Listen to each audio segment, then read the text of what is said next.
ఉత్తరప్రదేశ్, ఉత్తరాఖండ్ ఈ 5 రాష్ట్రాల ఎన్నికల్లో అక్కడ ముఖ్యమంత్రులు అవ్వాలని ఆశించి భంగపడ్డోళ్ళు చాలా మంది ఉన్నారు. అలాంటి వాళ్ళని జాతీయ రాజకీయాల్లో పశ్చిమ బెంగాల్లో కూడా కొంతమంది అవకాశాలు ఇవ్వడం బెంగాల్కి పెద్దగా ఉండకపోవచ్చు నేను అనుకోవడం. ఎందుకంటే బెంగాల్లో సువేంద్ర అధికారికి పెద్ద పోటీ లేదు అక్కడ. లేదా అక్కడ ఉన్నటువంటి మాజీ కేంద్ర మంత్రులు ఉన్నారు, వాళ్ళని తెచ్చుకోవచ్చు ఇక్కడికి. పెద్ద మార్పులు అంటే భారీగా ఉండవు. అంటే కొంతమంది దాదాపు ఒక 12 మంది ఎంతమందిలో కేంద్ర సహాయ శాఖ మంత్రులు కూడా తొలగిస్తారు. అందులో బండి సంజయ్ లాంటి పేరు కూడా ఉంటది అనేది. బండి సంజయ్ తొలగిచ్చేస్తారు, శ్రీనివాస్ వర్మ తొలగిచ్చేస్తారు అనేది మన స్పెక్యులేషన్.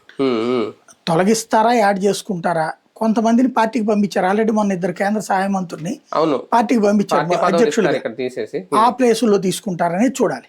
అంటే అవి ఏమన్నా బుజ్జగింపు నిర్ణయాలేమో, అంటే అది కూడా తిరుగుబాటు అవుతారు రేపు పొద్దున్న. ఇప్పుడు అన్నామలై లాగా బయటికి రారా అలా జరిగింది? అన్నామలై నాకు తెలిసి బయటికి రావడం అనేటప్పటికి అతను ఏంటంటే పార్టీ వాడు కాదు అది.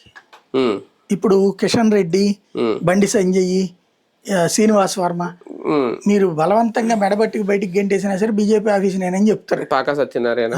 వీళ్ళెవరు బీజేపీ ప్రాణాలు. వీళ్ళు ఏమీ లేని రోజున కూర్చున్నారు, అన్ని ఉన్న రోజున కూర్చుంటారు, ఏమీ లేని రోజున కూర్చుంటారు. మళ్ళీ ఈ అన్నామలైలు వీళ్ళందరూ కూడా టెంపరీ బ్యాచ్, అంటే బయట నుండి వచ్చారు.